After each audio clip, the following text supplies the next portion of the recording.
नमस्कार, मैं रविंद्र कुमार, ना किसी का दुश्मन ना किसी का यार, लाइव हरियाणा न्यूज से। हमें रास्ते में एक बहुत ही गजब के इंसान मिले जिन्होंने अपनी एक छोटी सी साइकिल है उसके ऊपर कितने मैसेज डाल रखे हैं वो आप देख सकते हैं। हमारे जो स्वतंत्रता सेनानी हैं उनकी फोटोज लगा रखी है, नशा मुक्ति का भी बैनर लगा रखा है, जल बचाओ अभियान का भी लगा रखा है।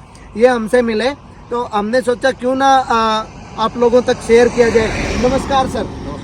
सर सबसे पहले तो आप अपना इंट्रोडक्शन दीजिए सर। मेरा नाम सुभाष है और मैं गांव काली रावण से हूँ, जो मंडी आदमपुर के क्षेत्र में पड़ता है।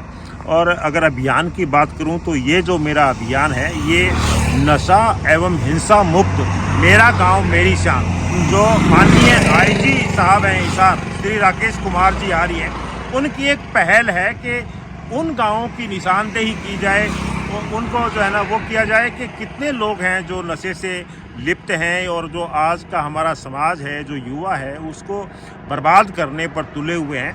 तो उन लोगों को समझाना और उनको एक संदेश देना कि नशा जो है वो जहर है और इससे हमें बचना है। अगर भविष्य का भारत आप सुंदर देखना चाहते हो तो आज युवाओं को नशे से दूर रखने की आवश्यकता है। इसी अभियान पर मैं निकला। बहुत बड़ी बात है अपना जीवन समाज के लिए जीना। बहुत अच्छा संदेश दे रहे हैं। काफ़ी उम्रदराज है और रिटायरमेंट के बाद इन्होंने अपना जीवन समाज सेवा में लगा दिया। नशा मुक्ति के लिए इन्होंने अपना जीवन लगा दिया और एक मैसेज गांव डोर टू डोर जाकर के एक मैसेज छोड़ते हैं नशा मुक्ति के ऊपर। और सर कितने टाइम से लगे हुए हैं आप? देखिए, अगर मैं साइकिल के अभियान की बात करूं तो 27 जनवरी 2021 को रिटायरमेंट के बाद मैंने ये आरंभ किया था। और जो मेरा मिशन था वो हमारे माननीय प्रधानमंत्री जी का जल जीवन मिशन एक कार्यक्रम था और उसको लेकर के मैं इस यात्रा पे निकला था, लोगों को बताने के लिए कि जल जो है कितना महत्वपूर्ण है और हमारी जो दिनचर्या है उसमें जल की कितनी महत्ता है, इसको लेकर के मैं निकला। और उस अभियान में मैंने भारत के 21 राज्य और नेपाल राष्ट्र के 3 राज्यों का काठमांडू सहित मैंने जो है भ्रमण किया है। और ये भ्रमण मेरा 18 महीने का लगभग 19 महीने का रहा सर। इसमें मैं 19,000 किलोमीटर चला।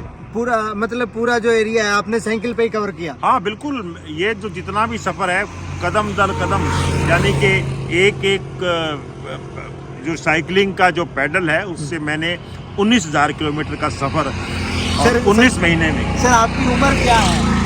अभी मैं 60 प्लस हूँ, अगर 61.5 से कम हूँ तो, क्योंकि रिटायरमेंट के बाद किया।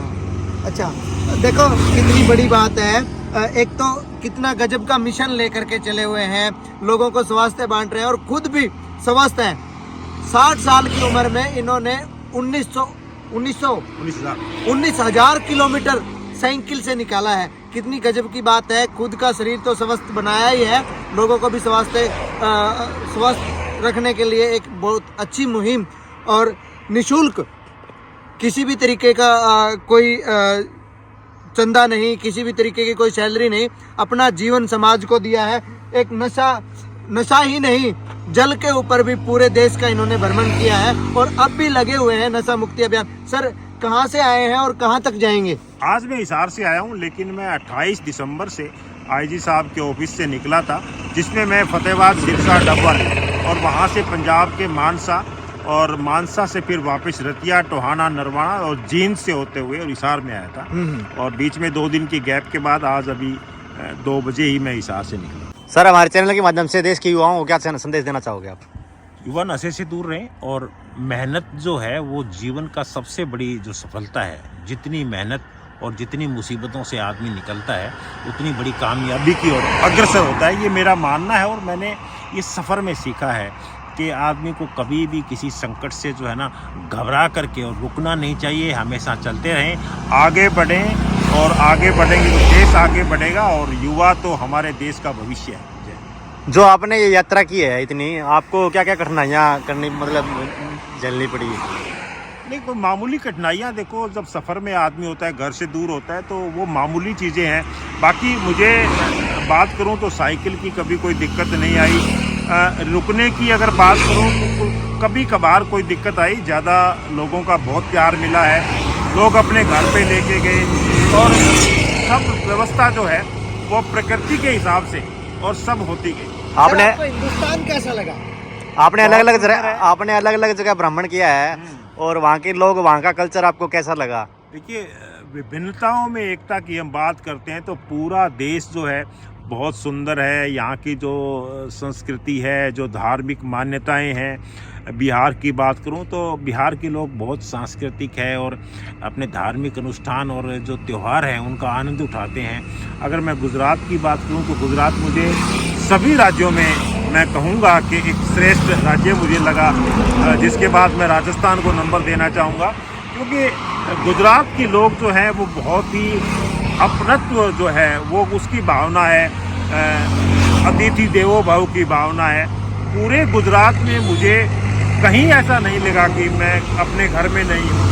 सब लोगों ने जो प्यार दिया और जो सम्मान दिया वो मुझे काफ़ी, मैं कभी कभी असहज भी महसूस करता था कि इतना लोग प्यार दे रहे हैं। राजस्थान से सीखा कि पानी को बचत कैसे करना है, मुश्किल घड़ियों में किस प्रकार पानी की, बरसात के पानी को वो संचय करते हैं, ये सब सीखने की आवश्यकता है। और हरियाणा में तो प्रचुर मात्रा में पानी है, फसलें अच्छी हैं, ज़मीन क्योंकि प्लेन है तो ज़्यादा दिक्कत नहीं है खेती बाड़ी में।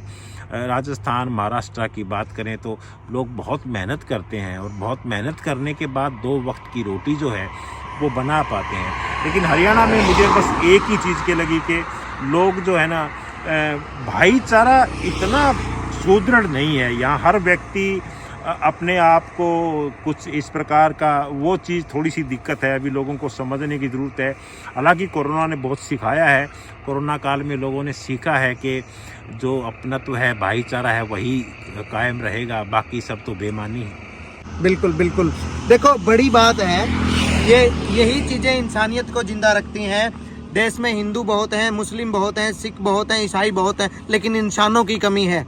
और ऐसी महामूर्तियाँ जो हमें दिखाई देती हैं वो एक इंसानियत दिखाती हैं और इंसानियत को दर्शाती हैं। ये मैसेज सभी को देते हैं, चाहे वो हिंदू हो, मुस्लिम हो, सिख हो, ईसाई हो। ये जीता जागता रूप इंसान का है और नमन करते हैं हम ऐसी महान शख्सियत को जिन्होंने पूरे देश के युवाओं के लिए इतना बड़ा बीड़ा उठाया और 19,000 किलोमीटर एक साइकिल पे एक संदेश छोड़ने के लिए इन्होंने इतना बड़ा जो मुहिम चलाई है, उसके लिए इनको बहुत बहुत साधुवाद। मैं रविंद्र कुमार, लाइव हरियाणा न्यूज़ से, धन्यवाद। जय हिंद, जय भारत।